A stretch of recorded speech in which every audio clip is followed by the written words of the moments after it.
following presentation is brought to you by TournamentPokerEdge.com. I was supposed to bubble, and, what am I going to do? Rant and rave? I just can't do that. It's just not me. This guy says the glass is half full, even if the glass is full of bubbles. Welcome to PokerRoad Radio, featuring the very best in pokertainment. Apparently I'm really good at talking bad about other people behind their backs. Lady Maverick sounds like it would be a good deodorant. You're a knucklehead. Straight up. It's amazing how, different people take different amounts of time to mature. Have you ever focused on anything in your life? What? And now, today's PokerRoad host, Joe Stapleton. Little sleigh bells for everybody. Hello, everyone. Welcome to PokerRoad Radio, brought to you by Tournament Poker Edge, professional MTT training from the top live and online pros. Your hosts there, Court Harrington, Jessica Wellman here in studio, and myself. I'm a guy who thinks a Caribbean adventure is when you're a girl and Jeff Madsen follows you back to your hotel room. I am Joe Stapleton, and we are coming to you from the 2011 PokerStars Caribbean Adventure. Jessica giving me a sidelong glance already. We don't get it. Yeah. But was that Love of My Life Kirk Morrison I heard in the intro? I think it was, yes. Oh, I like this show already. Kirk Morrison. Yeah, great job on the new intro. I don't know, I just didn't really find there to be much adventure here. I've only been here for 1 year, and I was like, what are they calling an adventure? It's not much of an adventure. Although, I realized last night, Court and Marty and I went out, and we did venture into the, I don't want to say mainland since we're on island, but into something other than Atlantis. And that's sort of when the adventure starts happening. We're going to get into that in a little bit. We're going to have a pretty sick run of shows for you kids from the Bahamas this week. We're going to cram in as many shows as humanly possible. Expect to see a wide variety of PokerStars themed guests. Like today, we're going to have Internet Wonderkind Lex Veldhuis on the show. I've got guest host and online tournament specialist, as well as parking cone dance aficionado, Golfa. Is going to be lined up. He's lined up for our guest host tomorrow. Hopefully we'll get him on for a couple episodes. And not to mention anyone else we might be able to pull in out of the hallways here at Atlantis. If you want to email the show, you can do it at prradio@pokerroad.com or drop us a voicemail. We haven't checked the PokerRoad answering machine in a long time. I think we're going to get to that this week. That's 877-836-ROAD. That's 877-836-7623. Rowwoods. Wow. That's a total weird word, isn't it? Coming up on today's show, we're going to recap some of yesterday's super high roller action. That's why we've got Jessica here. She's a specialist. She's an expert at that sort of thing. And that's right. They decided I'm the high roller expert. You're the high roller expert. They decided to kick things off to a slow start down here with a 100K buy-in event. So we've got that to chat about a little bit later. We've got some big news in the poker industry happening this week regarding signings and droppings, particularly on the UB front. We would be remiss if we didn't speak of that. Like that big 50-cent word I used there? Wunderkind and remiss. Yeah. Court, do you even understand what's going on here? I'm with him so far. He was speaking, I think you were speaking Dutch on the Wunderkid part, though, right? Court understands that I probably got a word of the day calendar a couple days ago, and I haven't tired of it just yet, 6 days into the new year. As I mentioned before, we're going to have special guest Lex Veldhuis on the show. We're going to cover some poker news, and I joke about it not really being much of an adventure here. Like I said, last year, I touched sand twice. I was running around this facility like a chicken with my head cut off. I had no fun here whatsoever last year. I almost puked from how little fun I was having and how stressed out I was. This year, things were a little different. I came in a few days early. We didn't do our first show till today. And Court here is the master of doing stuff. Court makes his job work for him. I like to get out and enjoy where I've been. The first few years traveling around poker, I was working really long days and never got a chance. And now that my schedule's such that I'm not tied to being in the tournament area all day, every day, I do what I can to get out and enjoy it and take advantage of these places that we're blessed with the opportunity to go to. Right, and Court sort of had the gall to say to me, when we were talking about what we get paid and what expenses are covered, and Court's I kind of look at being able to come down here as my payment, and I'm like, I kind of look at payment as my payment. That's kind of my payment. But anyway, Court does make the trip work for him, and so whenever I want to do something, I just figure out whatever Court's doing, and I tag along for the ride.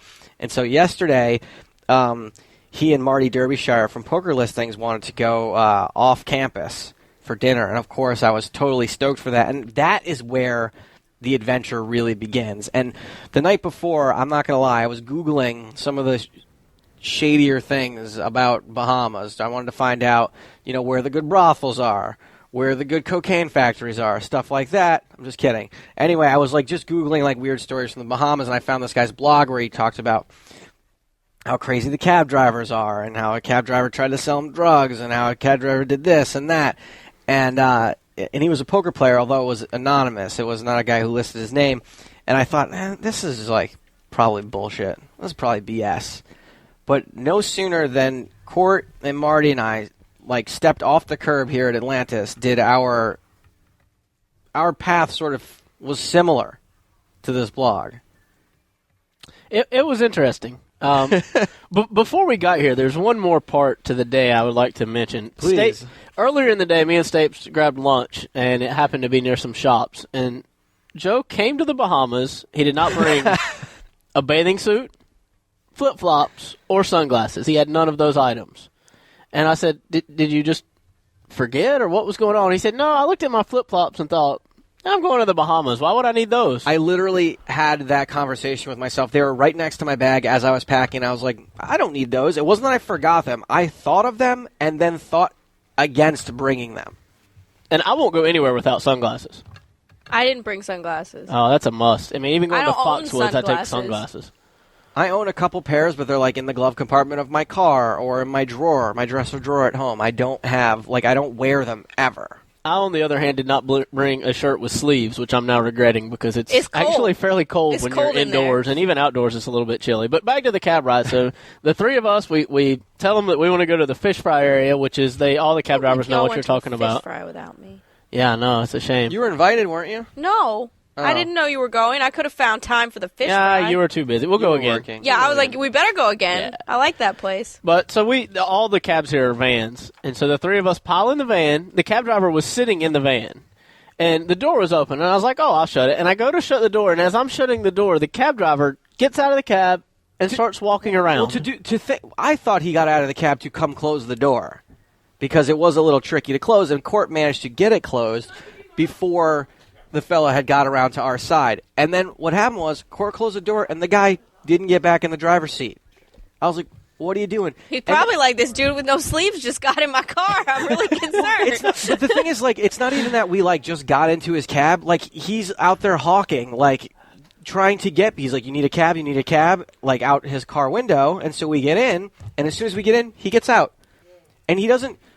But the weird thing was that he didn't go do anything. Like, I've seen cab drivers, like, jump out, like, run over the buddy, like, say something real quick, run back, or, like, go put their cigarette out or whatever it is. He got out and then stood on the sidewalk. Was aimlessly wondering and somewhat chatting with the other cab drivers, but in a very casual tone. no purpose. He Yeah. was just Maybe like, hey, he what's had up? an existential dilemma he needed to tend to. It was very bizarre. Like, he definitely had no purpose in not being in the car. And So when did he get back in the car? I'm a pussy. I'm a total pussy. I never say anything. I've learned, I've been here, I think this is my fourth or fifth time here. People, they're not afraid to take their time. There's no rush. The island attitude is no joke. As indicated by the Christmas music blasting through the Exactly. media There's room. still Christmas music playing here, and I'm sure there's just like some DJ in a booth somewhere with an empty six-pack of Kalik just sleeping it off. So I just He'll get around to somehow it. assumed that one of the other guys had thought of a story that he needed to tell this cab driver, and that we were sitting in the cab and didn't see him summon him over. And so we sit in the cab for 3 or 4 minutes and realize that this guy has no intention of getting back in the cab. And so finally we open the door back up and kind of ask, hey, what's going on here? See, as opposed to me, Marty kind of has a sack. And not to say you don't, Court, but Marty's a little bit more brash. Yeah, he's bold, and he's just like, what are you doing? That sounds like Marty. And the guy didn't really have a very good answer. A different cab driver answered, right? Yeah, they realized that we wanted to move along, and so another cab driver They realized that was, the reason we got in the cab was because we wanted to go somewhere. So the other cab driver comes up, and they talk for a little bit, and finally he's like, come with me. And so we go hop in a cab with him, and I asked him, I said, I've been all over the world, and I've never gotten in a cab where the cab driver just got out and walked away. Can you tell me what happened there? And so it has something to do with the cruise ships, where if they can get people to the cruise ships, I think the guy was trying to figure out a way to make a few extra bucks. But his plan was not going to work out very well because there just wasn't anybody around. There was no one walking around, and he wanted for us to sit there and wait while he tried to round up some more people to take to the fish fry with us. And I think what happens is, But you pay a flat rate to go places. You do and you don't. A semi-flat rate. Oh, if they try, And I'm like, And the cab drivers get tipped out or paid from wherever it's they like take in Vegas. Now, because we're Vegas people, we understand this about them, that when they bring you to a restaurant, they run in and tell them how many people they brought, and the restaurant gives them cash for bringing you there. Now, I think what they were saying was that the cruise patrons, the restaurants pay more for cruise people. Oh. And what they were trying to do was he was trying to round up some cruise people to take with us and then tell the restaurant that we were all cruise people. Oh. So he would get more people and a bigger dollar amount per head, I think, was what was going on. And then so when we got there, Court goes, all right, so which restaurant's the best? There's like a strip of like 7 or 8 restaurants. And the guy's like, oh, this one's the best. And Court's like, is that one really the best, or is that the one that pays you the most? And I was like, oh, God, this makes me so uncomfortable. Let's just go. I was going to say that's the obvious question. Why would you even ask? Yeah. And the guy was like, they all pay the same. Like, this is the one I like for real. And of course, like, I'm just giving you a hard time, buddy. Slaps him on the back. I like the cab driver we got. He was all right. He was fine. The guy we actually ended up with was fine. Then we had dinner, and then of course it got more bizarre. The return trip, same thing. We had 8 different people ask us if we wanted a cab, and at first we were like, no, we're just going to walk around and enjoy it for a little bit. They had a little live band playing. I guess band might be a stretch, but they had live music being played. There was noise coming out of a speaker. Yeah. But so finally we were ready to go, and the first guy that came up and said, you need a cab? We said, yeah, sure. You know, we're going back to the Atlantis. And he said, all right, hop in. So we hop in. I think you had some sort of conversation with him. I didn't catch all of that, though. Someone asked, someone out of the group, there were a couple other people with us at the time, but someone in the group asked where maybe some things could be found that aren't necessarily legal. And the guy, we found the one cabbie in the entire island probably was like, hey man, that's not cool. I don't deal with that. Way to go, cab driver. Yeah, I like this guy. Thumbs up. I was actually really impressed too. The island here, it's not really hard to know your way around. I've got it pretty much figured out. There's one road. You go one way on it or the other. And we pull out and go the wrong way on it. And Court's like, does anyone notice we're going the wrong way? And I'm like, I have no clue. I'm like, whatever. And I thought he was just making a U-turn or something because they drive on the wrong side of the road here, and it's a little bit hard. So I gave him 60 seconds, and I was like, you know we're going to Atlantis, right? And he's like, oh, yeah, I just got to stop and pick somebody up first. And Who do you have to pick up? His girlfriend. Aw, was she nice? Rose was very nice. Yeah, she works at Sandals. Free plug to Sandals. She's a waitress at Sandals if you guys want to go experience Rose. But Rose was not on the way. She was not ready and waiting when we got there. But now, to also clarify for people who haven't been here, the cabs don't have meters. You negotiate a flat rate of how much it's going to be to go to a destination. So you didn't have to pay extra to go get Rose. No, but our time is valuable. I don't know about... No, it wasn't like he asked us. He just told us. You guys have been pissing around doing nothing all day yesterday. Why are you taking the cab driver's side? Sometimes you got to pick First of all, we weren't upset. We had a good time. Walk home? No, she was at her house. They were going on a date after. Aww. Yeah. Oh, and he also asked me if I could put his duffel bag in the back seat for him. He's like, hey, man, can you just put this in the back? Yeah, like, I wonder what was in there. Those Cuban was cigars. It drugs? He did try to tell us Cuban cigars, and he gave us a great tip. He said, if you buy Cuban cigars and you want to take them back with you, just take the labels off. They don't know what kind of cigars they are. Huh. Right? Anyway, so we're sitting outside this girl's house, and I'm like, man, bitches are never ready on time, right? And he's like, oh, no, she's ready. And I was like, well, where is she then?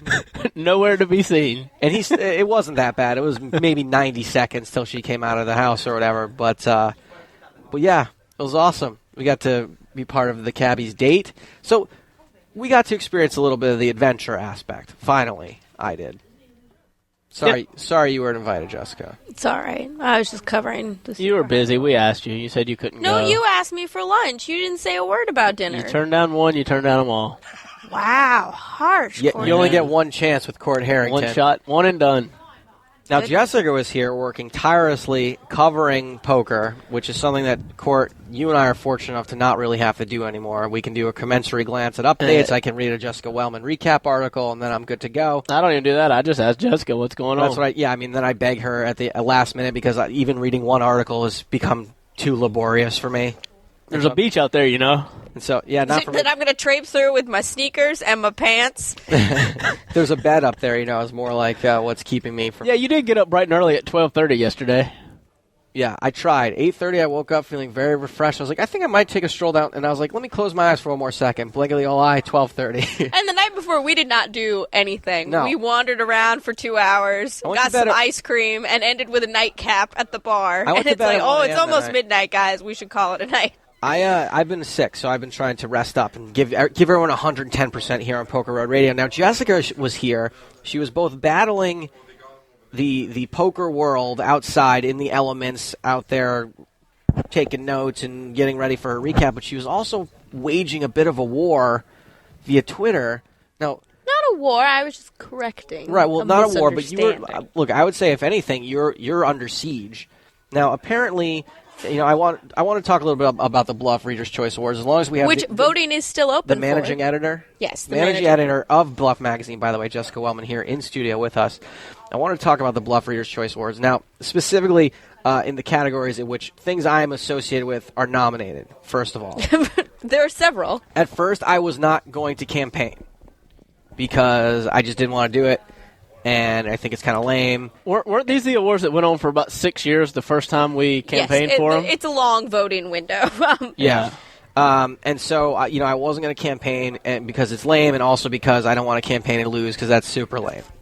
But upon further review, I realized that it's not just me that's up for the awards. It's all the people that work on the big game. It's all the people that, the producers and the editors and even the PAs to a certain extent have a lot to do in the big game. And I feel like everyone who works on that show deserves to be recognized and deserves to be to win an award. So I am now officially campaigning and saying, please go out and vote. Please go to bluffmagazine.com. There's a link right at the top of the page that says Bluff Reader's Choice Awards. Vote for the big game. Vote for Amanda Leatherman. Vote for me, goddammit. And because I would really love to bring that prize home for the big game. And I think it's an excellent show, and I'm very proud of the work we do. So if you want to help out Stapes and get some more recognition for Poker Road, get some more recognition for, I'm sure some of it will even come down to court. We'll probably be getting bigger ad dollars, Court. Oh, yeah. Bring this award home. I'm sure it'll help a ton. We'll book that $20 a month. The RCA premium. Yeah, exactly. So somehow you transitioned into campaigning. I don't understand what the riff was with Jess and somebody else. Well, the riff was, now I wanted to get that out of the way. Now, the riff was, now one of the nominees in a category, and I'm somewhat associated with the Poker Beat at this point. Yes. Not in a full capacity like I was last year. Now, the Poker Beat is nominated for Best Podcast. It's Best Web-Based Poker Show. Thank you. Best Web-Based Poker Show. And there's another nominee in that category, the 2P2 PokerCast has taken issue with the Bluff Magazine Reader's Choice Awards on a couple of fronts. The first of which being was that they were boycotting the entire event. They're not boycotting, but they're under protest. They're saying we're not going to campaign and we're not going to publicize the awards because Bluff does take UB dollars, and there are UB ads on our front page when you go to bluffmagazine.com. It rotates, but UB is one of those ones that comes in. So because they have issues with UB, they decided that they were not going to campaign and promote our little awards thing at all. Now, I find that to be a little bratty, but whatever. I think the only response to that can be fair enough. Right, yeah, exactly. If they don't want to, no big deal. And if you don't want to be a part of it, we'll be glad to remove you from the list of shows. Oh, well, I mean, it ran. No, I mean, it printed. It's in print. Like, it made it in the issue, and that's fine. They were very nice. Thank you very much for the nomination, but we just aren't, and that's fine. If they don't want to take part in it, I totally get it. Yep. However, it didn't end there, unfortunately, where now on the Bluff website, on each of the nomination pages, there is one photograph. No, we did news. The nominations don't have any pictures, just to clarify. The ballot is clean. The ballot has no photos, but yes. When we were announcing the categories, we had like a little news piece that you could read about, and because all of our news pieces, nice to have a little photo in there. It's a visual medium, the internet, in case you haven't heard. And there is one photo on each of the pages where they were announced who was nominated. And so on the host page, there's a photo of Ali Nejad. And there are four other nominees other than Ali Nejad. On the hostess page, there's a photo of Lacey Jones. And there are 3 or 4 other nominees there as well. I myself, when I went there, I was like, oh, picture of Ali there. whatever, no big We deal. don't have a picture of you is part of the trouble, too. It didn't irk me. I was like, okay, they had to pick someone to have a photo, like, whatever. Yeah, it's like the Academy Awards. When Right, exactly, people like- write about the Oscars, I was like, actress and a little... it would have been nice to have my photo, but whatever. It wasn't it. I wasn't going to make a big deal about it. Unfortunately, the 2+2 PokerCast took issue with the fact that on their nomination page was an ad or a graphic for the Poker Beat, which in that case makes a lot of sense because the Poker Beat won last year. I mean, I think we just kind of picked... I didn't do it. Lance did those. Yeah. But I think it was just kind of selected randomly based on what we had or who was listed. Like, Ollie was listed first because it's in alphabetical order. There you go. And I think he tried if it was someone who won the award last year, because we need something for the caption. Just pick the Poker Beat logo, and they said, and I know there have been psychological studies saying that there's some sort of preference bias, and sure, of course. This is poker, people. Get over yourself. well, I mean, if someone's going to take the effort to go through, I guess that they wouldn't necessarily have a favorite one, and they would just pick the one they saw the picture of. I don't know. I happen they to took believe issue that with there that. aren't a lot of people that are voting in this thing that don't already know who they want to vote for. I don't think there's a lot of people. I will say when I was going through the ballot, like when I got to East Coast Poker Room, I didn't really have a vested interest in favorite East And Coast too bad they Poker had Room. that picture of the Taj Mahal up there, and Taj Mahal's way out in front, for what I understand. So yeah, I was like, well, I've been to Borgata, so we'll vote Borgata. Oh, whatever. So that was a couple months ago. No one really made a big deal about I mean, that that's either. fine. Everyone has a right to their opinion. I just want everyone to know, like, those pictures were just selected because we needed a picture, not because we're trying to help Right. anybody out. It was at random, basically. But then, yesterday... then Stapes got involved. Well, what happened was yesterday, then they had an issue with the fact that the link that someone sent out apparently... Poker Beat Radio, the Twitter. Sorry, I didn't mean to cut you off. Quite all right. Poker Beat Radio, the Twitter, just sent out reminding that voting was still open with a link, and if you've already voted, and click on that link, it'll show you who you voted It'll for. be pre-filled out. It'll be pre-filled in with Right. your answer, just like a cache or cookie issue, and Right. I guess the Mike from the PokerCast thought we had pre-filled out the ballots to have them automatically vote for. Meaning he voted for the Poker Beat last year. Thanks, bud. I don't know quite how it worked out, or he just saw that they were filled in and presumed. I don't know. So he kind of suggested that we were ballot stuffing, and Right. it all got straightened out, and it's fine. But what happened was, once I saw how unfairly, finally, after these 3 strikes from Bluff Magazine, once I then saw Stapes got him. how unfairly the 2+2 PokerCast have been treated, okay? You take the UB money, Jessica, okay? You awful. You put up a photo of the Poker Beat, and then you have the gall of sending pre-filled out They weren't pre-filled out. surveys. I was like, you know what? I can be quiet no longer. I need to step in here. I have some issues myself. And with- I woke up, checked Twitter, and heard all about That's right. them. I have some issues myself with the Bluff Reader's Choice Award. I am now officially boycotting the Bluff Reader's Choice Awards. If PokerCast wants to come with me, great.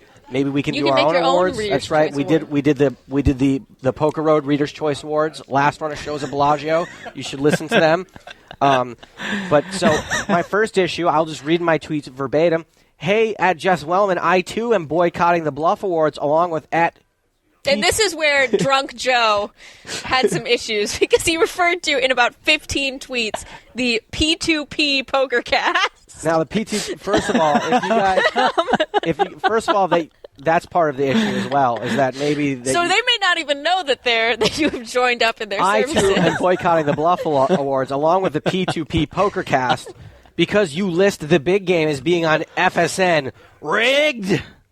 I'm sorry, it's on Fox, everyone. It is listed as being on I was FSN. like, what's the problem with that, Joe? I didn't even realize. Ooh. Next, I too am boycotting the Bluff Awards along with the P2P PokerCast because on the nomination page where you list the TV shows, the big game is listed last. So if there's any sort of bias, they have to get through 4 other choices before they get to the big game. Rigged! I wish you could see there's finger wagging. I'm wagging it in the air. The Very high in the index finger is going, mm-mm. I, too, am boycotting the Bluff Awards along with P2P PokerCast because you didn't nominate the Heartland Poker Tour. Rigged! I, too, am boycotting the Bluff Awards along with the P2P PokerCast because Ali Najad's photo is on my page. Rigged! The finger's getting higher. And you put all this out via Twitter? I put this all out via Twitter to my 3,405 followers last night, and this morning I had 3,400 followers. I had 9 new followers, though, so I think that they unfollowed you, and they said, we support Bluff. I'm following Jess. I, too, am boycotting the Bluff Awards along with the P2P PokerCast because Lacey Jones' photo is on my page. Rigged! Apparently, I thought I was nominated for hostess as well last night. On behalf of Amanda Leatherman. I, too, am boycotting the Bluff Awards along with the P2P PokerCast because Bluff once interviewed a guy from UB. Rigged! You can read that interview on bluffmagazine.com. We have an exclusive with Prahlad Friedman. I was talking about an interview you guys did with Mark PokerHo Kroon like 15 years ago.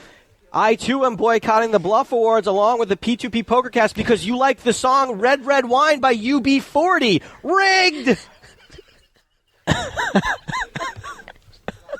I, too, am boycotting the Bluff Awards along with the P2P PokerCast because Sean Rice... I skipped one. Shit.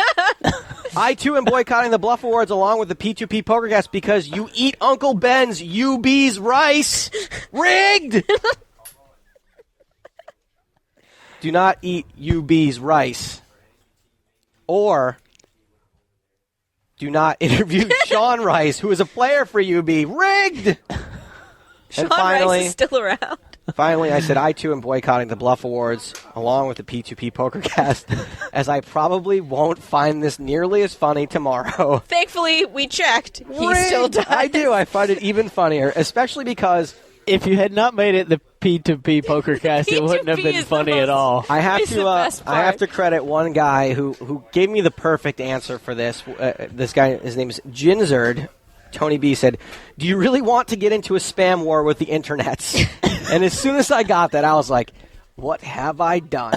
But luckily, I spelled it wrong, which is kind of an FU in one way, and then also like they may never find out about it. So no chance. And then DJ wrote at me this morning, which I didn't get it. Hey, Joe, the P2P PokerCast must be on that +2+ poker forum I've been hearing so much about. And I read that, and I was like, what does that mean? Because I read it as correct. I read it as 2+2. I had no idea that I'd screwed it up until about 30 minutes ago. I actually clicked on P2P PokerCast, figuring there's some tech, like, person-to-person PokerCast out there that's like, what is this guy's problem? I should create a P2P PokerCast Twitter now and answer myself. Anyway, so anyway, PokerCast, P2P PokerCast, best of luck to you in the Bluff Reader's Choice Award. But you will have no part of it. Right, since I am boycotting it. I won't even know what the answers are. When you try to tell me who wins, I'm going to do this. La, la, la, la, la, la, la, la, anytime anyone tries to talk to me about it. But, Jess, everything's good between the two companies now. Mike understood. He just had... He said he didn't think that we were the type to do that and was surprised. And then when it all got cleared up, and it's great, and everything's great. Lesson learned. Sometimes it's best to clear things up not on a public forum like Twitter. Yeah. Maybe like private email would be a first resort. At the very least, direct message, right? Come on. I mean, there's no reason to use more than 140 characters. No harm, no foul. It's all fine. And props to them. It sounds like they have a very strong following that voted for them nonetheless. So, So bias aside, it's entirely possible that P2P may walk away a winner in mid-January. Voting's still open. Don't vote. All right, here we go.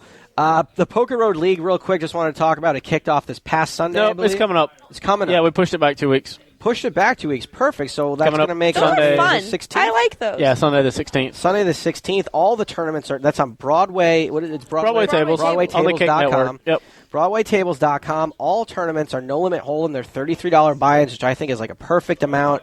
It's affordable, but also when you win, it's like you're not winning at $11 for winning a tournament. And Broadway's adding enough to the pool to really sweeten it. It's at least 4,000 will be added over the course of the 8 or 9 week season, which is a lot for a $33 tournament. Yeah, there's going to be a championship tournament at the end of the season with 3 packages given away worth $1,000 each and $1,000 in tokens given to the top 10 leaderboard finishers. Spread out, not to each one. Okay. It'll be spread out over the top 10. Like first will get $250 or whatever, and it'll go down from there. Fantastic. Yeah, that's really fun. That's great overlays for $33 tournaments, especially because it's something you're probably going to be doing anyway, sitting around on Sundays playing tournaments. So go ahead, check that out at BroadwayTables.com. Also, I wanted to remind everyone before we go to break right now to check out TournamentPokerEdge.com. If you have that last-minute Christmas gift that you haven't gotten yet for your poker-playing friend, or maybe you had a big score this year over the holidays and you got a little extra money lying around, give the gift of positive EV. That's what I say. Make that your New Year's resolution. I watched a few of their theory videos where they just talk about the theory behind different topics in poker, and they're pretty good, pretty interesting. I enjoyed it, and like Stape said, you can hop on there for less than $25 for a month and check it out, and if you don't like it, most you can be out is $25. You're not signing up. I mean, you will not even find a porn site that lets you out of it that easy. You can sign up for 1 month, hit and run, get in and get out. Bad poker form, but Tournament Poker Edge, they're totally cool with it. We've got to take a break right now, but when we get back, we're going to have lots more stuff. I am an arms dealer. Welcome back to PokerRoad Radio, brought to you by Tournament Poker Edge, professional MTT training from the top live and online pros. We are coming to you from the 2011 PokerStars.net Caribbean Adventure here in the Bahamas and Atlantis. Coming up in our next segment, we're going to be joined by Lex Valdhouse. But for right now, I want to do a quick little recap of day one of yesterday's super high roller 100K buy-in event. We talk poker on this show? Occasionally, we do get around to some poker. Don't worry, though, kids. When the main event starts, it's going to be all poker all the time. Oh. We're going to talk about raising and pre-flop action. Courtney's going to play. We're going to talk about river cards. I mean, there's going to be all kinds of things discussed. RE poker coming up later in the week. But there was some poker yesterday. Again, that was the 100K super high roller event. 38 players turned out for this thing, and in a hurting economy and no one in poker has money, that's a pretty big turnout, was it not, Miss Jessica Wellman? It was. I think that people, it was becoming apparent based on Twitter and 2+2 and such that there were going to be 3 tables, which I was surprised by. And then 38 was even higher than I expected, especially when you consider that none of the team full tilters are here. There's no Ivies, no Dwans. There are red pros, but Team Full Tilt stayed away. Now, do you think that something like Twitter and Facebook and everyone's ability to know what everyone's up to sort of can help snowball an event like this where, like, some people are like, oh, it looks like there's going to be a lot of people playing, therefore I'm going to play, therefore more people are going to be playing, therefore other people will sign up and play? I think it certainly helps, especially in an event like this where the more people there are, there's a little more motivation to play. But it's not like other high rollers where some people can take a shot that, 25 and 10, there's not a big discrepancy between those two numbers, whereas 10 and 100 is a much or 25 and 100 is a big jump as well. As Daniel pointed out, I was asking him about it yesterday. I think there is a big jump between 10 and 25. Yeah, I think it's pretty big. I think between 10 and 15 is a big jump. For those players...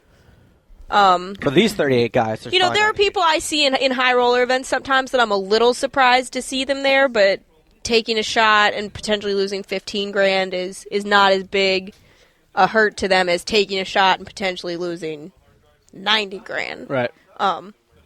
Here, Daniel pointed out, he's like, you either are seeing guys who are running really well, or you're seeing people who have the money to play in this, and that's just a finite number of people. And there were plenty of people that I think wanted to play. I know Faraz was trying to piece himself out, and he ended up not playing. And then there's a whole crew of 2+2 guys that I feel like each have 5% of themselves, so I feel like they have $100K invested in the event. P2Pers have got a showing in the 100K. But they've spread the wealth. They've diversified their investment, so the chance of getting a return on it is higher than it would be if it was just them throwing $100,000 behind themselves. Well, you mentioned that there were no team full tilters here, and it was rumored, there were a lot of people speculating that Phil Ivey and Tom Dwan were both said that they were coming. Tom had tweeted he was thinking about it. So there's all kinds of speculation out there. Was it a decree from up on high by Full Tilt, or was it that the super high rollers were coming to town from Macau? Was it maybe because the new Mac App Store launched and they're too busy buying Peggle and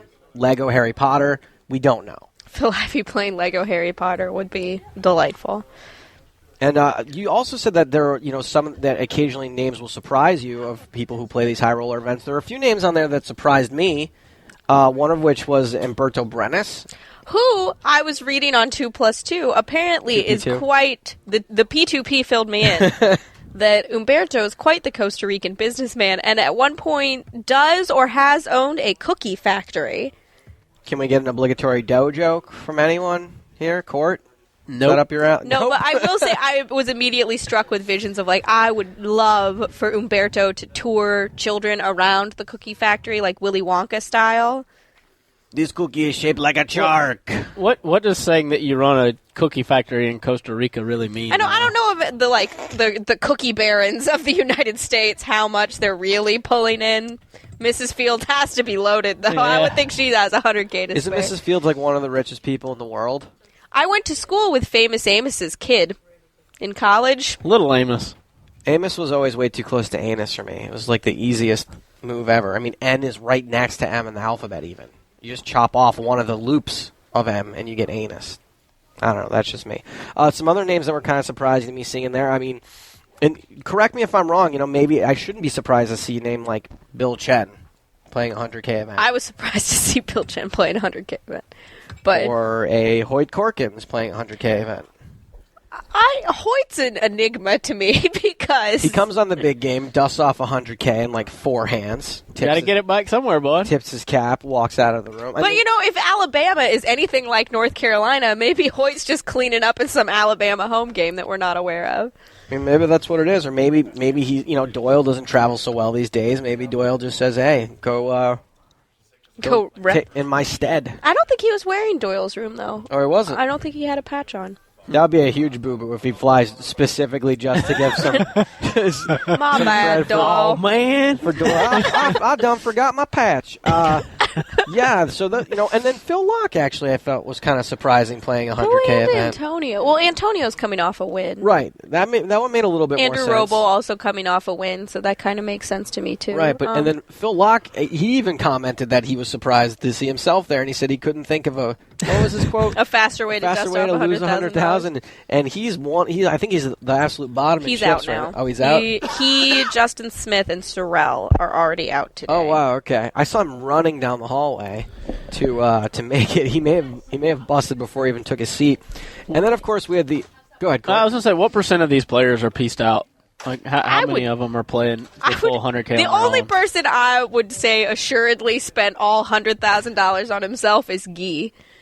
Yeah. Guy La Liberté resurfaced and played. The Perkins guy, probably. The 3 or 4 people that are not poker players probably had themselves. That Poker Stars, or whatever you want to call it, can get 4 people to play a 100K event that are not poker players is amazing and great for poker, and we should be very, very nice to them. I was talking to Bill Perkins yesterday. Joe was befriending dear Bill. Well, I knew him because he was on the big game, and he loves poker, and he's happy to come lose his money, and he knows he's dead money. He was great, and he came back after he lost to talk to Vivek, who had busted him, about hands that they'd played, and he really wanted to get back. I would love to have him around more. He seems like a really nice guy. He claims that if they threw a 100K buy-in event in the United States, now I didn't want to argue with the man because he's obviously very business savvy and a smart man, and he's passionate. But he said that the 100K event in the United States would easily get 150 players. If he would like to introduce me to his friends, I'd be happy to meet them. He said have it in Texas. Yeah, I was going to say the problem is you can't have it in the places that could have it. Right, and that's what he said. He said that he knows plenty of people that would play a 100K event, but that they just can't get away to the Bahamas. Right. And then if you did it, they're too busy making money. Yeah, exactly. And they don't want no long structure. You got to make it a turbo. Exactly. They just want to come and shoot that money in there and see what happens. Move it in. Exactly. If you guys want to check out, Jess wrote a great recap of yesterday's event. If you guys want to check it out, you can find it at bluffmagazine.com. We lost a player in level 1 who was a Dutch player. Lex, I'm looking at you. Who's coming up in our next segment, It was by not the way. Lex, though. No, it was not Lex. Victor Blom went bust yesterday, who, I don't know. May or may not be Isildur. May or may not be Kaiser Soze. And we know that Isildur was registered for the event because he was registered online, so he must be one of the players, one of those 38 players from yesterday, which is disappointing for me because I was holding on to that last glimmer of hope that maybe Isildur was Phil Hellmuth. He leaves you be right as he gets signed by poker where stars. like Victor Blum he grows and pulls off his face. Like a Mission Impossible rubber face technology. Also, I think it would be awesome. They're supposed to unveil.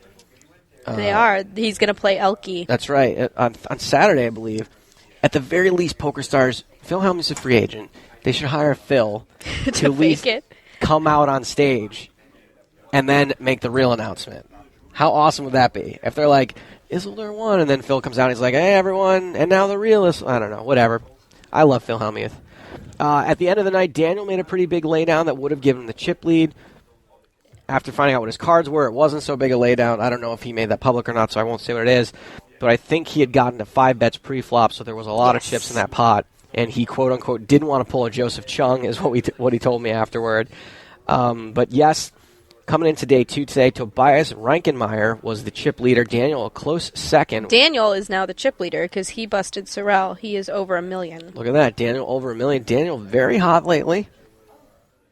Kind of coming on strong. He final table EPT Vienna, APPT Sydney. So he's been really into poker too lately. Every time I've talked to him, he's always talking about what he's doing to get better and to continue and improve and to continue to learn. So there's something to that. People that are hungry and work hard, they tend to do That's well. right. We're going to talk to Lex about that because Lex actually has been coaching Daniel a little bit. Believe it or not, little 22-year-old Lex Veldhouse over here has been coaching poker veteran he's Daniel. getting all bashful. Anyway, before we we do have Lex waiting in the wings, so I want to get to him. But really quick, there are some names on here that I don't recognize, Jessica, on this I will do my best. list. And I want to know, who should I know that I might not? Obviously, like Bryn Kenny is fine, and I don't know a ton about him, but he's been around. But names like Caio Pimenta. And Caio is, or it's Chow maybe? My Portuguese is... He is the Vamo contingent for this one. He is the lone Brazilian. He is a full tilt pro. And when I used to do the Sunday reports, it was like he was at the final table of something every Sunday. How about Brian Collin? He is, I believe, one of the people who just had $100K to burn. Okay, well, look at that. That's pretty interesting. So there are a couple like just guys still left in the field. There's one still left too. What is James his name? Obst? That's Andy McLeod. He was WCOOP Player of the Year. Really, really talented guy from Australia who I think is either just turning 21 or not 21 yet, which is why we haven't seen him if you follow the states. But where is this guy's name? Sandor Demjin is another businessman who is still in with 20 left. So. All right, good luck, businessman. That's what I say. Nothing like nobody's winning these big events.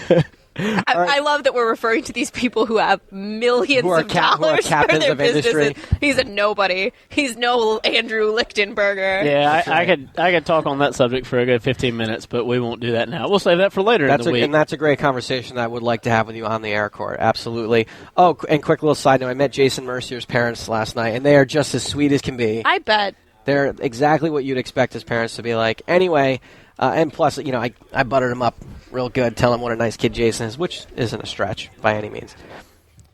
Oh, quick funny story about Jason. So, it's like 3 o'clock in the morning. I get a text. I look at Jason Mercier, who's like never texted me or called me ever, and he's yelling at me for making fun of AMAC on the big game. This was last night? No. This was like over Christmas. This was like a few days before Christmas. And what happened was AMAC came on the big game. And you called him a nit. I did call him a nit because I have to call it the way it comes across on television. I can't go, well, it may look like... In real life, he's not a nit. But... Right. I go, it may look like AMAC is playing pretty nitty, but I bet he's not getting very many hands, and you at home just can't really tell that. Like, no, what they're seeing is him folding every single hand. Is he folding good hands? No. So you're yelling at him for folding crap? Yep. Not necessarily. I mean, there are all a few hands. That positionally you have a chance, blah blah blah. But like Jack 2 is Jack 2.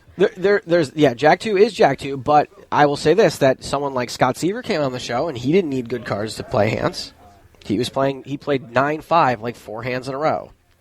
So, there are people, and we're going to talk to one in a second, like Lex, or Scott Seaver, who will play any 2 cards on television because they sort of get that that's what needs to happen. Anyway, I immediately felt so guilty that at 4 o'clock in the morning, I got up and wrote to AMAC on Facebook, and I was like, dude, I genuinely consider you to be one of the nicest people in poker. I hope you weren't offended. I just, I got to call it the way it is. And he wrote me back, it's all good. I get it, blah, blah, blah. It was frustrating because I didn't get any hands, but I know on TV it looked bad. But whatever, I wasn't about to start burning money because I was on TV. Sorry, So I was glad that he was understanding of that whole thing. Jason Mercier, though. I like Jason was the standing first time up. I ever saw him, showing his teeth a little bit. I was worried because he's such a, even-keeled kid. We need to go on and get Lex on. He's had a few things he wanted to say about things we said so far. Okay, it's a shame he's sitting over there now. All right, let's take a quick break and grab Lex and get back in Wow, here. thanks a lot. Host Court Harrington, PokerRoad Radio, back after this. All right, everyone, welcome back to PokerRoad Radio here for the 2011 Poker Stars Caribbean Adventure in the Bahamas at Atlantis. Right now we are joined in studio, which is the media room here at Atlantis, by Lex Veldhuis. Lex, thanks a lot for being here, buddy. Hey, how are you? I made you sit over there for a couple minutes. It's all right. I don't have anything to do. You had something to do this morning, right? You like some kind of photo shoot? Yeah, I can't really get too much into it, but Elke and I are going to have kind of a rivalry, and it's going to be kind of a thing. So we have to take some pictures for that. And, details are going to follow shortly. Now all I want to do is ask him questions about that. pre-planned rivalry? We're going to have a rivalry. It's like WWE. Rivalry. It's going to be like Hulk Hogan and Ric Flair. No, this is real. Because we, even without media or anything, we have a kickboxing bet, and we would even have it if nobody was watching in the corner of a gym. So, there's definitely rivalry, and. I cannot go too much into the media side of the story, but me and Elke at some certain time we're gonna fight each other, kickboxing, just the stuff you see on TV, and I'm gonna try and rewrite the book Kill Elke. Now Elke is very confident in his kickboxing ability. That's funny because I don't think he has a reason to be. Also, you don't think all those years of playing StarCraft gave him some edge at martial arts? Yeah, I would be more afraid if he brought a laptop to the fight and kills me with the thin bit, But, no, he has an Elke complex. He thinks that's kind of how the bet got started because he thinks he can do anything, and he's like, I'm Elke, I can do anything. And then a friend of mine said, just shut up and sit down before we'll beat you down or something. And then he's like, you cannot beat me, I'm Elke. And I was like, okay, let's do something like a fight or something because you're just getting a little out of line. And then we started discussing rules when we were sober. And you guys, neither one of you has any experience before this in fighting, other than like Street Fighter 2 Turbo Edition. He had a bet with Sorel Mizzi where he was going to fight him that they canceled. He trained a little Thai boxing for that, some MMA. I did boxing for like 2 or 3 years when I was like 16, but that was once a week stuff. Plus also the boxing actually kind of hurt. My boxing history hurt my Thai boxing because it's different with footwork and stuff, and you have to relearn. You have to unlearn the original boxing. What made you start boxing at 16 years old? That was the streets of Rotterdam. Yeah, the streets. No, I don't know. Just it's one of the best workouts there is, and it's also like some self-defense purposes. I've been in a couple fights when I was younger, and it's a harbor town. It was like everybody knows each other. A lot of small fights, and I don't know. It just seemed like the right thing to do. So what was life like growing up for you? And it was Rotterdam where you grew up? Vlissingen. It's a town in the south of Holland.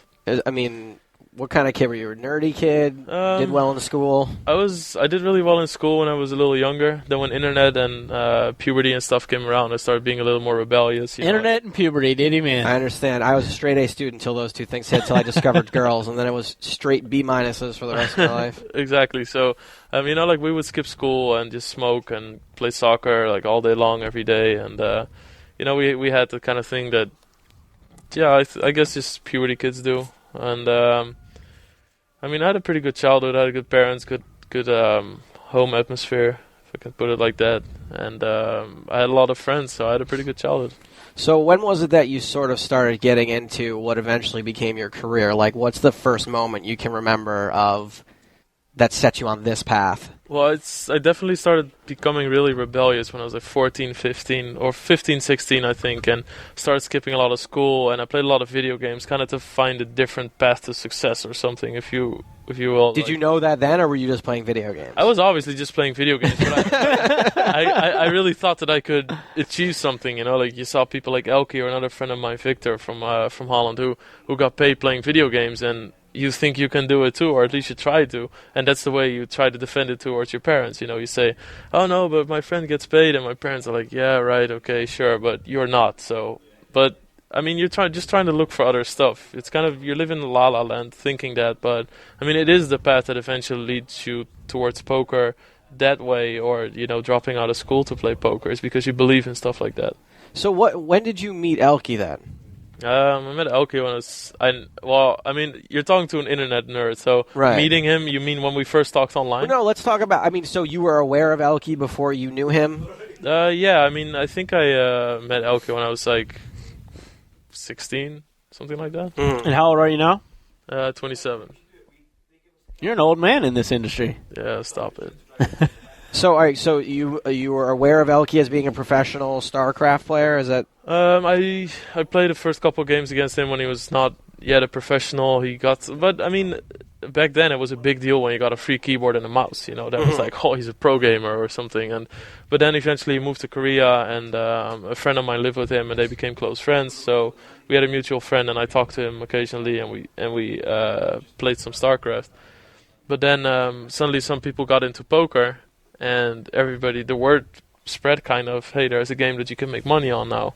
And at first I didn't really see it, and I thought it was kind of boring until I stopped playing StarCraft for a bit. And then I discovered the beauty of poker, kind of. And then Elke sent me $10 on Stars. He was actually a lot quicker in transitioning into poker. He was already playing like $500 and 1K heads ups on Stars. And he sent me $10, and that's actually when I started, and this is like 6 years ago, I think.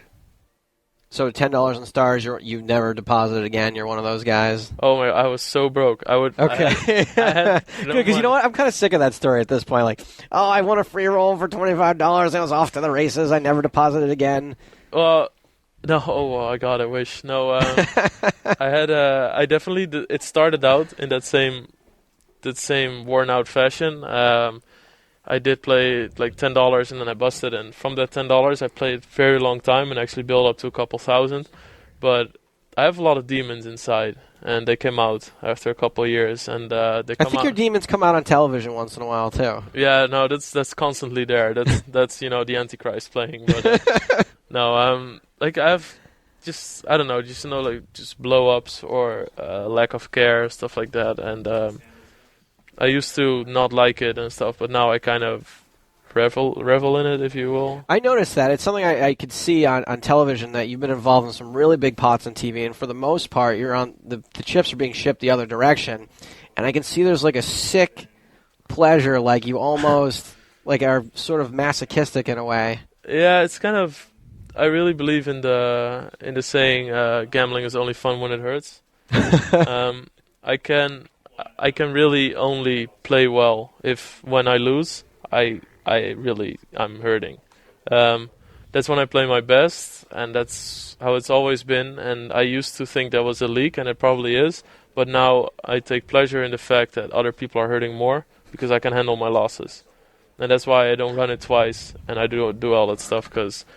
when somebody asks me, you want to run it 3 or 4 times, I just think, no, I want you to hurt. I just want to bring You're a the sick pain, fuck. Like, you're just like, whatever, like Happy Gilmore sitting in the batting cage taking the baseballs off his forehead. That's you. Well, I mean, it all sounds like nice and cool, but on the other hand, of course, it sometimes takes my bankroll completely out and it evaporates because of this, because I take a lot of risks. And I'm not saying it's the way to go, but it's the way I enjoy playing poker the most. I heard, and I never asked you about this, but I heard that, when you go on, the big game or whatever, and you dust off 100,000 or whatever, that is a decent portion of your bankroll, and you just go online, just go grind online and get it back again? Yeah, I mean, there have been times where I was playing 300, 600 online, and I was, would literally be all in for my last, like, 40, 50K or something. When it says, like, what you have, and you have, like, 40,075 cents. That's like your... No, well, like, there would be... I remember one pot. It was like a 60K pot at one point, and my friend was over. I had been awake for like 30, 40 hours. And I just thought that it was a good spot to bluff, so I was like, I'm going to shove, and my friend's like, dude, that's all your money. I was like, that doesn't matter, because otherwise you shouldn't be playing if I have to make decisions that way. So I went all in, and we just both closed our eyes, and we were trying to wait for the fold sound, kind of, and then he folded, and we were like, yes, you know. Oh, wow. No, it's definitely, I am very underrolled for TV games like that. And you're a real multi-tabler. Okay, there are people out there that play 5 tables, 10 tables, 12 tables on New Year's Day or the day after. How many tables are you playing? Like 26, I think. 26 tables, and on average, how many are you playing in general? I think on average, I would say like 18, 20. I used to play like 35, but I was playing too tight, and I was playing more in a way just to play, kind of, and then.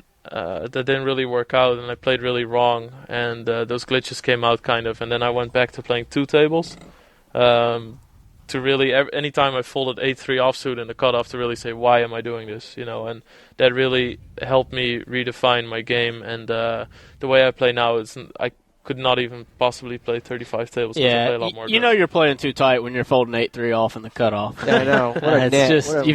You have locked it down. Speaking of nits, now what's the minimum number of tables that you have to play? Like, I assume that playing 1 or 2 for you at this point is like probably torture. It depends. If it's higher, then you get the adrenaline from a different aspect. But if I play like 2, 4, 3, 6, I could not play 6 tables. That is just, I just have to play like 12 or more. If I play like 50-100 or 100-200, I can easily play 1 or 2. Because then, I don't know, players are better, it's interesting, you know. There's more to learn from watching other hands. Because on 2-4, and that is just it's just a confidence thing or even borderline arrogance, I just don't really care.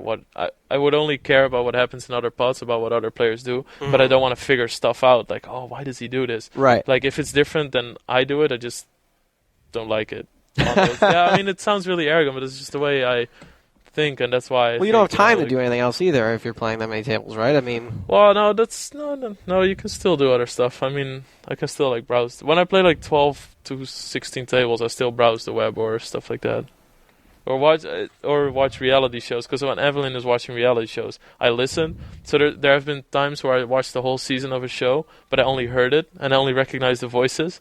And then I watch the show, and it's like, is that what he looks like? You know, and then. Man, I can't focus. I can't. TV just goes in one ear and out the other when I'm playing. When I'm playing poker for sure. And I'm playing 1 table most of the time.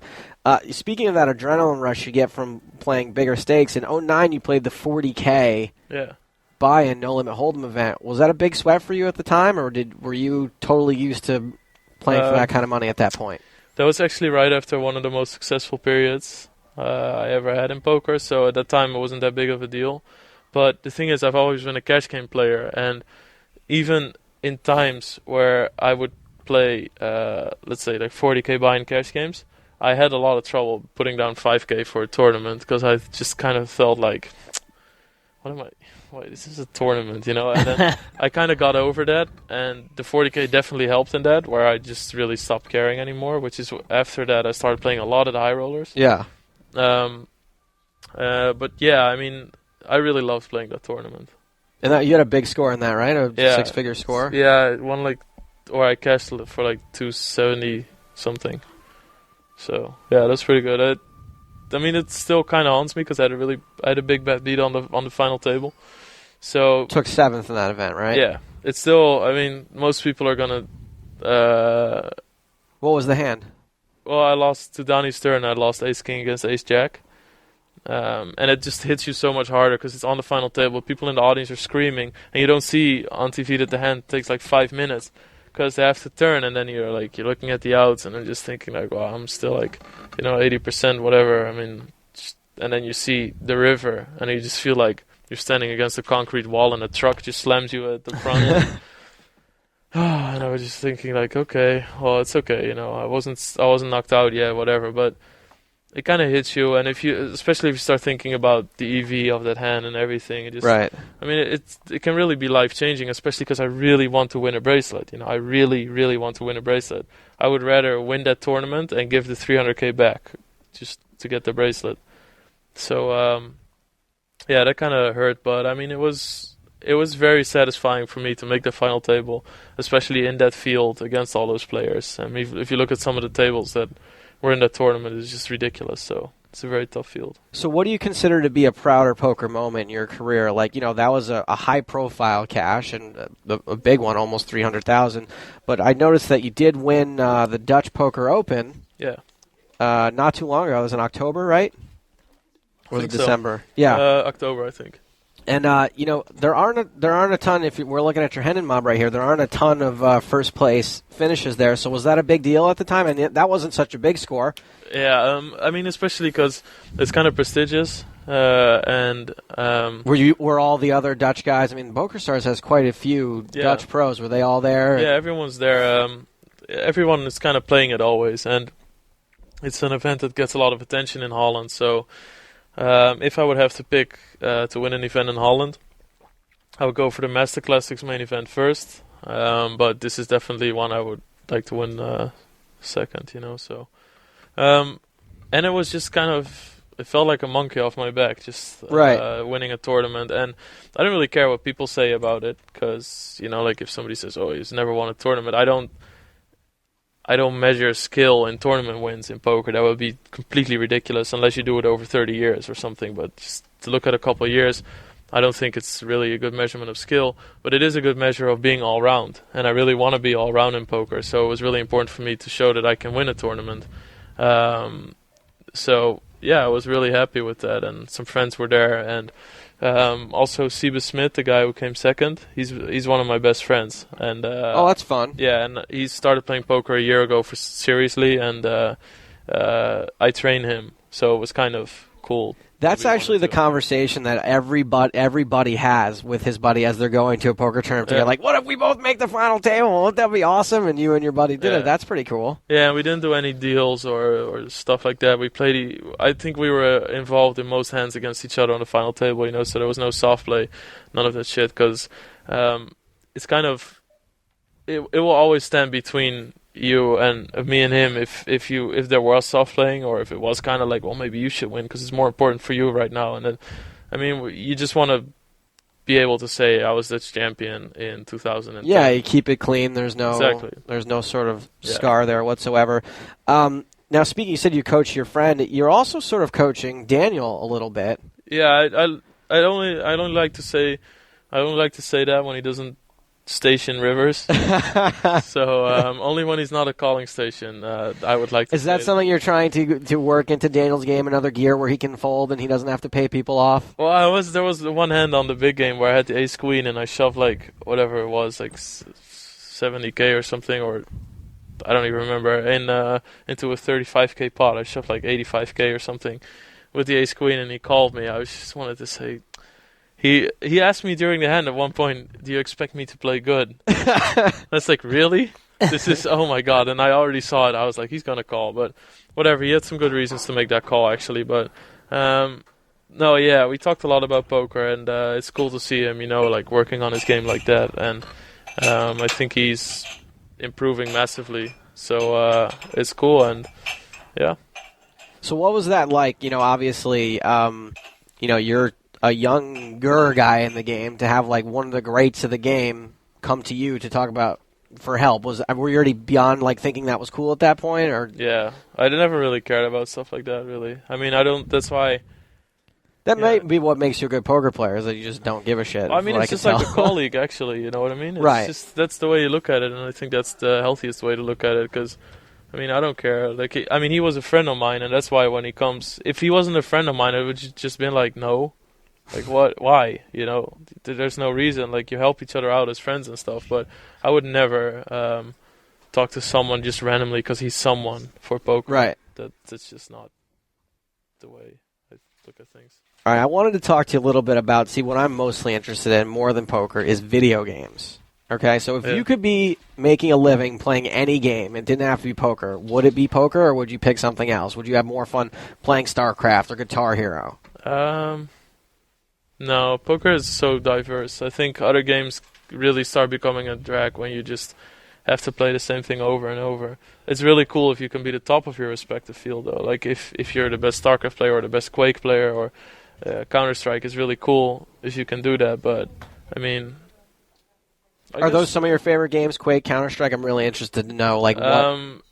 Their shooters are definitely fun for me to watch, and we used to play them a lot, even like Duke Nukem and stuff. Yeah. Hook up like a home network and just play against each other. Yeah, I remember the 14.4 modem calling up my friend's house with Doom 2, playing deathmatch mode. Yeah, and like one of your friends that had the second monitor playing was the baller, and everybody hung out at that house. Oh, I didn't even have that, but you're right. It would have been the baller. The two giant CRT monitors smashed together. Yeah. So no, I like shooters. Now I played a lot of like rhythm games like Guitar Hero and stuff, but I'm kind of done with that. I don't really enjoy it anymore. I like a lot of Nintendo games actually. Like Zelda, adventure RPG, action RPG kind of games. So I enjoy a lot. What's your newest actually like RPG story-based game that you're into these days? Actually, we've been playing a lot of Donkey Kong.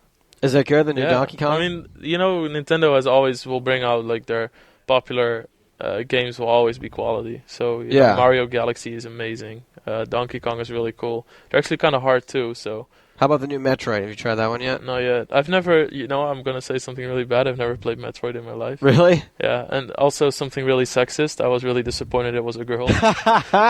I never knew that, and I was like, I was gonna play it, and I saw the manual, and it's Samus, and she was like standing there. I was like, what? No.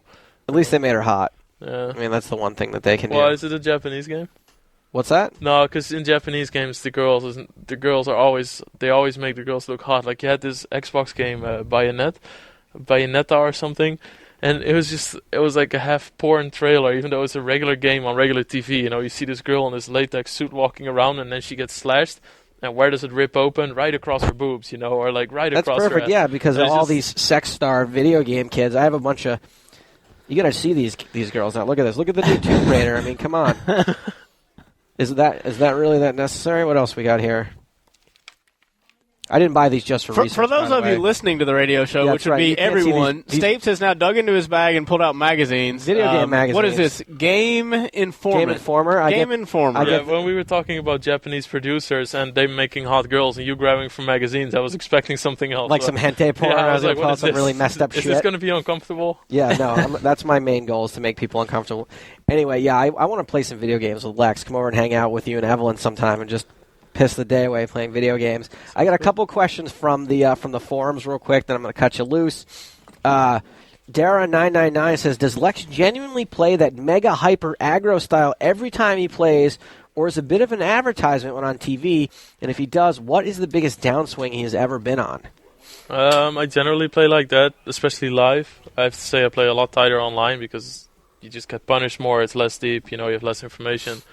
I think in the home games I play in Holland, I play even looser, and that's because then people can't see I'm a fool, because you can just lie about hands and make ridiculous calls without people, because some stuff is just stupid, and I do stupid stuff a lot, so I would say that when I play at home games I play even looser, but it's generally the way I feel that is right for me when I play on TV.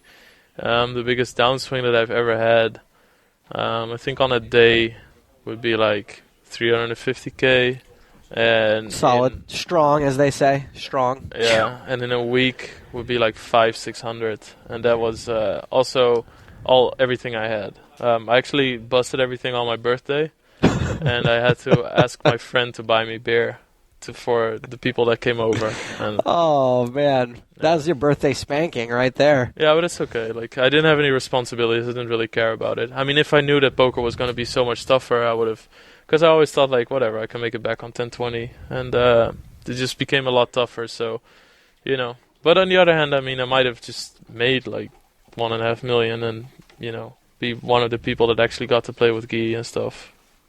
Because I mean, a lot of the high full tilt guys got their bankroll from those games, and right? Stuff, from one or two people. Yeah. So I mean, it's actually if you sum up all the accounts, then they actually balance to each other pretty well. So I mean, I'm not saying that they're not good. Of course, they became ridiculously good over time, but it's just nice to be in that place at that time. So that could have happened as well, and I don't regret anything really. All right, one last question here, really quick. Now that because we're on a podcast court, people can't see this, but the entire hallway outside is decked out with these stylized photographs. I think that eventually people will probably see them online. Elkie screaming. He's on the cover of the PokerStars magazine.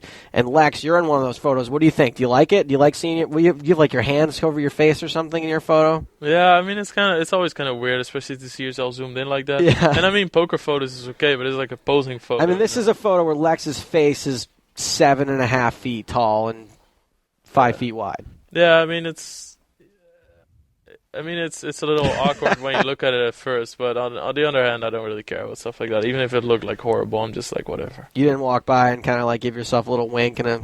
No, I love you. You know, I gave myself a pound. I was like, yeah, good job, man. No, I don't know. It's just... but it's cool to be a part of that, you know, and I think it's a good message that PokerStars is giving, that it's not like old shady and cigars and, you know, all that kind of old school stuff. It's really fresh and young, and, you know, most of the young players are making a big splash on the scene and stuff. So yeah, absolutely. Oh, why didn't you play the 100K? Oh, God, it's so tilting.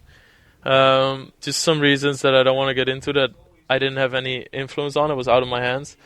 I was here to play, and then last minute I couldn't. And I'm just here and I see the tournament and I'm just like, I just wish I could have played with all those fools. I don't know. So juicy. Lex is just me shouting things from the rail during the final table. Yeah, like whenever somebody busts, yeah, good for you, what? That's right. Yeah. Your 100K is gone, Yeah. MFer. All right, kids, well, that's all the time we've got with Lex. Lex, thanks a lot. We appreciate it. Thanks. Good luck. Let's get another monkey off your back. Just take down the PCA. What do you say? Yeah, that sounds good. All right, buddy. Thanks a lot. Thanks. Poker Road Radio, back after this.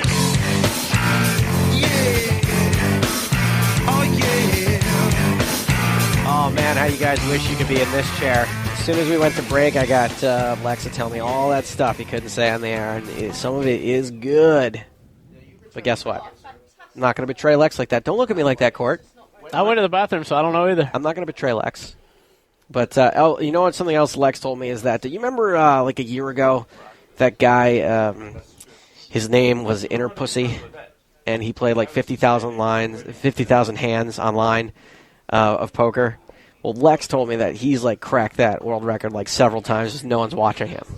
But when he's like 36 tabling or whatever, that he's way beaten the all-time hand record. Just he doesn't bother calling the camera crews to witness it. Guys, that's it. We've done a long show today.